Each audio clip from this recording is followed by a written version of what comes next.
क्या चाहिए? इनको क्या चाहिए? इनको क्या चाहिए? इनको जस्टिस चाहिए। What they want the justice. इनको क्या चाहिए? जस्टिस चाहिए। इनको इंसाफ चाहिए। इंसाफ मिल गया क्या? ये बीजेपी के जो सांसद है ब्रिजभूषण शरण सिंह जी, इनके ऊपर में 38 कार्रवाई है। 38 कार्रवाई है। एक वीडियो आपने देखा होगा लल्लन टॉप में जो वायरल हुआ, जिसमें ये बोलते हैं कि मैंने एक मृत्यु किया। अरे भाई, जो इंसान इतना खुलकर बोल रहा है, इसके ऊपर में अभी तक कोई कार्रवाई नहीं हुई। मेडल जीतकर पूरे दुनिया में अपना परचम लहरा दिए हैं, वो जंतर मंतर में जाकर बैठ के अपने फेम के चक्कर में बैठेंगे। ये विनाश फोकट बैठेंगे, ये बजरंगी पुनिया बैठेंगे। आज वो 56 इंच का सीना इनके लिए क्यों नहीं जाग रहा? जिन्होंने उनका सीना चौड़ा किया, उनका इनके लिए, इनके सम्मान के लिए, इनके मान के लिए आज एक भी ट्वीट नहीं। तो ये देखिए, ये जो है ना, ये माइक नहीं, ये कप है। ये कप को इस तरीके से उठाकर मोदी जी ऐसे फोटो खींचते हैं और आसपास में जितने भी रेसलर्स और खिलाड़ियां हैं, उनका छोटा छोटा फोटो डाल देते हैं। तो आज इनका मान सम्मान के लिए क्यों नहीं जंतर मंतर में कुछ कार्रवाई करवा देते हैं? देखिए, सबसे पहले ये बात बोलना चाहेंगे कि इस मसले को लेकर वोमेन रेसलर्स जो आज जितने भी जंतर मंतर में बैठे हुए हैं, इस मसले को लेकर वेस्ट बंगाल यूथ कांग्रेस ने 2 दिन पहले मोमबत्तियां जलाकर एक साइलेंट मार्च रैली निकाला था। तो मैं आपसे पत्रकार महोदय जी पूछना चाहूँगा कि क्या मोमबत्ती जलाकर सिर्फ चलने से काम चलेगा क्या? मोमबत्ती जलाकर चलने से काम चलेगा क्या? मैं बोलना चाहूँगा उन सभी इंसान को कि मैं कांग्रेस भले करता हूँ, मैं महात्मा गांधी जी को मानता हूँ, उनके बात के आदेश को सब चीज़ करता हूँ, लेकिन मैं एक चीज़ ये भी बोल दूँ कि अगर मैं महात्मा गांधी जी को मानता हूँ तो मैं अपने वीर और शहीद नेताजी सुभाष चंद्र बोस जी को भी मानता हूँ। अगर जो बात इंसानियत और शांति से नहीं हो तो हम लोग फ्रंट में भी आकर बहुत सा अटैकिव वर्ड्स के साथ में काम कर सकते हैं, नेताजी सुभाष चंद्र बोस जी की तरह। फेम आप किसे देना चाह रहे हैं? जो नेशनल मेडलिस्ट है, जो इंटरनेशनल में अच्छे सोने पदक ला रहे हैं, ब्रॉन्ज मेडल लेके आ रहे हैं, आप उन्हें फेम देंगे? फेम की कमी किसको है? जो बीजेपी के बहुत से लीडर जो अनाप शनाप आकर मीडिया में बोलते हैं, उनको फेम की दरकार होगी।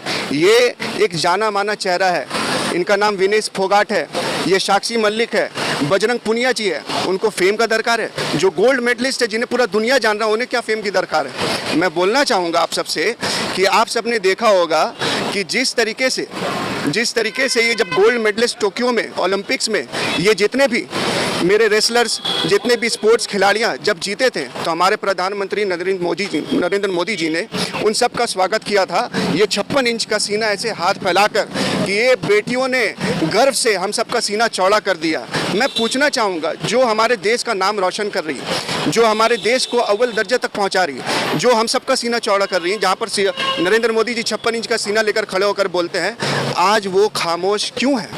आज वो 56 इंच का सीना इनके लिए क्यों नहीं जाग रहा? जिन्होंने उनका सीना चौड़ा किया, उनका इनके लिए, इनके सम्मान के लिए, इनके मान के लिए आज एक भी ट्वीट नहीं। बस यही है, जब भी ये मेडल जीत के आते हैं तो ये देखिए, ये जो है ना, ये माइक नहीं, ये कप है। ये कप को इस तरीके से उठाकर मोदी जी ऐसे फोटो खींचते हैं और आसपास में जितने भी रेसलर्स और खिलाड़ियां हैं, उनका छोटा छोटा फोटो डाल देते हैं। तो आज इनका मान सम्मान के लिए क्यों नहीं जंतर मंतर में कुछ कार्रवाई करवा देते हैं? क्यों नहीं ब्रिज? अरे किसान भी तो 1 साल से अधिक वहाँ पर बैठे हुए थे, फजूलियत बैठे हुए थे ना। रास्ता ब्लॉक कौन करवाता है? क्यों करना पड़ रहा है? अरे क्यों करना पड़ रहा है? मैं आपसे एक सवाल पूछना चाहूंगा, क्या इनको बंगला चाहिए? आपने फेम का बात किया, क्या इनको क्या पैसा चाहिए? इनको पैसा चाहिए? इनको पावर चाहिए या किसी भी पार्टी की तरफ से टिकट चाहिए? इनको क्या चाहिए? इनको क्या चाहिए? इनको क्या चाहिए? इनको जस्टिस चाहिए। What they want the justice. इनको क्या चाहिए? जस्टिस चाहिए। इनको इंसाफ चाहिए। इंसाफ मिल गया क्या? ये ना ही रास्ते में मिल जाएगा। अरे ये उनके चक्कर में थोड़ी बैठे हैं, ये संविधान के भरोसे में बैठे हैं। आपको ऐसा लगता है कि फेम के चक्कर में बैठे हुए हैं? जो मेडल जीतकर पूरे दुनिया में अपना परचम लहरा दिए हैं, वो जंतर मंतर में जाकर बैठ के अपने फेम के चक्कर में बैठेंगे? ये विनाश फोकट बैठेंगे, ये बजरंगी पुनिया बैठेंगे। एथलीट्स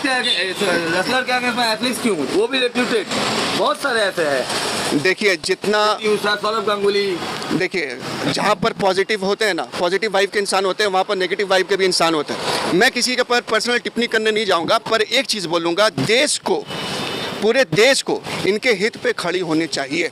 ये जो नारा लगाते हैं बेटी बचाओ बेटी पढ़ाओ आंदोलन, ये बेटी बचाओ बेटी पढ़ाओ आंदोलन मुझे सही नहीं लगता। मुझे ये लगता है ये हर बेटियों का सपना का गला घोट रहे हैं। क्या कर रही है? हर एक बेटियों का सपना का गला घोट रहे हैं। ये एक ब्रिजभूषण जी के वजह से, ये जो एमपी, ये बीजेपी के जो सांसद है ब्रिजभूषण शरण सिंह जी, इनके ऊपर में 38 कार्रवाई है। 38 कार्रवाई है। एक वीडियो आपने देखा होगा लल्लन टॉप में जो वायरल हुआ, जिसमें ये बोलते हैं कि मैंने एक मृत्यु किया। अरे भाई, जो इंसान इतना खुलकर बोल रहा है, इसके ऊपर में अभी तक कोई कार्रवाई नहीं हुई। अभी तक एक भी कार्रवाई नहीं हुई, क्यों नहीं हुई? और ये क्या, ये आज जो रेसलर्स बैठे हुए हैं, वो अपने सम्मान को क्या लांछन करने के लिए बैठे हुए हैं? एक गोल्ड मेडलिस्ट अपने सम्मान को लांछन करने बैठेंगे? वो क्या गिरवी रखने बैठे हैं? वो अपने तरह हजार लड़कियां और सैकड़ों लड़कियां जो देश का नाम रोशन करना चाहती हैं, जो WFI से जुड़ी हुई है, जो world wrestling federation of India से जुड़ी हुई है, उनको सम्मान दिलाने के लिए और उनको हक दिलाने के लिए, उनको सपोर्ट में, ताकि उनका शोषण फ्यूचर में इन जैसे दरिंदों के साथ साथ और कोई भी कोच नेता नहीं कर पाए, इसलिए वो गोल्ड मेडलिस्ट आज जंतर मंतर में बैठे हुए हैं।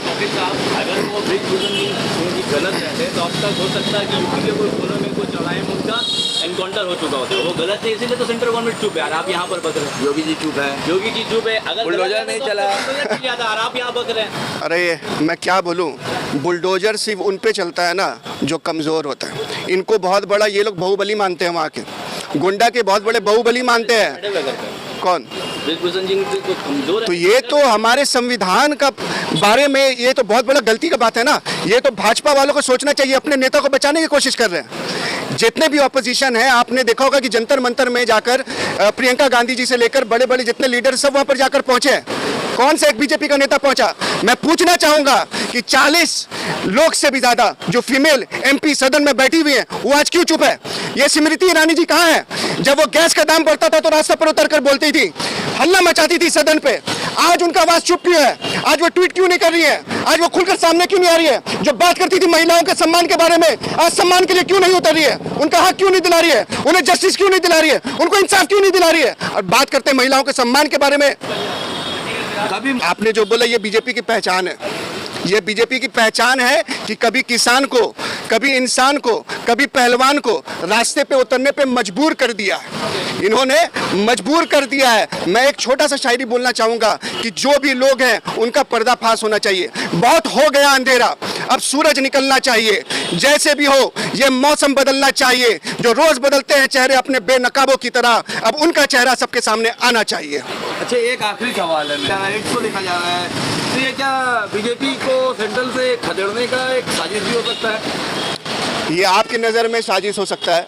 कहीं आपको भी बीजेपी वालों ने कुछ पैसा देकर तो या नहीं भेजा मेरे भाई, जो बीजेपी के सपोर्ट में बहुत ज्यादा बेहतरीन बात कर रहे हैं? अब सच को आप लोग सच नहीं है, सच को झुटलाने का काम ये भाजपा वाले करते हैं। सब वादों के बारे तो आपने सुना था ना, एक भी वादा पूरा हो गया अभी तक?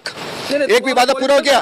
पॉलिटिकल बैनर, ये हमारा संविधान में क्लियरली लिखा हुआ है कि जब जब कहीं पर भी बुरा कर्म हो तो ऑपोजिशन पार्टियों को इसलिए बनाया गया है कि ताकि उस इंसान के लिए या किसी भी संस्था के लिए, चाहे वो रेसलर्स हो चाहे वो किसान हो, उनके लिए, उनके हक के लिए जाए और उनसे बात करे और सेंट्रल सरकार के खिलाफ में लड़े।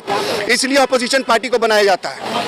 आज जो ऑपोजिशन का बात कर रही है, कौन सी ऐसी बात पे कांग्रेस चुप रहा है? का मामला में हो गया, बहुत ऐसा मामला कल ही देखा कि ऑपोजिशन पार्टी का एनआरसी जब हुआ था तो टूट के आ गया था कांग्रेस पार्टी। अभी ये मामला हो गया, रेसलर का मामला हो गया तो टूट के आ गया। तो बहुत ऐसा मामला में देखा गया कि कांग्रेस चुप रहा है।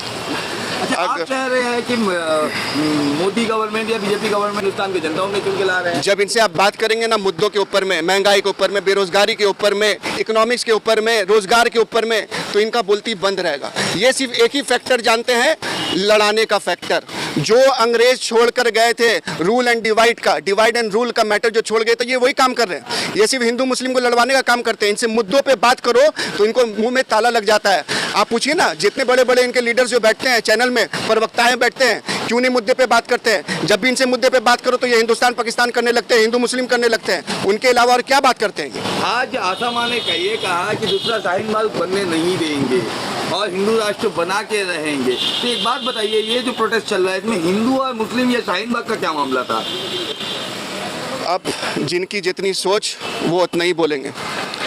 हमारे संविधान में क्लियर लिखा हुआ है, और जब हिंदुस्तान को आज़ादी की बात हुई थी, लड़ने के वक्त में सिर्फ हिंदू आज़ादी के लिए नहीं लड़े थे, मुस्लिम भी लड़े थे, सिख भी लड़े थे, ईसाई भी लड़े थे। हर एक इंसान मिलकर आज़ादी दिलाए थे। मैं सिर्फ एक ही बात बोलूँगा, भले ही हमें आज़ादी मिले हुए 75 साल हो गया, भले ही हमें आज़ादी मिले हुए 75 साल हो गया, लेकिन मेरा मानना यह है कि हमारे देश को सही मायने में आज़ादी तब मिलेगी, आज़ाद देश को आज़ादी तब मिलेगी जब सड़क पर हर एक महिला, हर एक बहन और हर एक बेटी सुरक्षित घूमेगी और इन ब्रिजभूषण शरण सिंह के जैसे लोगों से बच के रहेंगी। और बचना क्यों है इन बेटियों को? बचना तो इनको चाहिए, इन दोषियों को चाहिए जो आज दोष कर रहे हैं। इन्हें सलाखों के पीछे डालिए, इन पर कार्रवाई करिए। अगर ये दोषी है तो जल्द से जल्द इनके ऊपर में कार्रवाई कीजिए।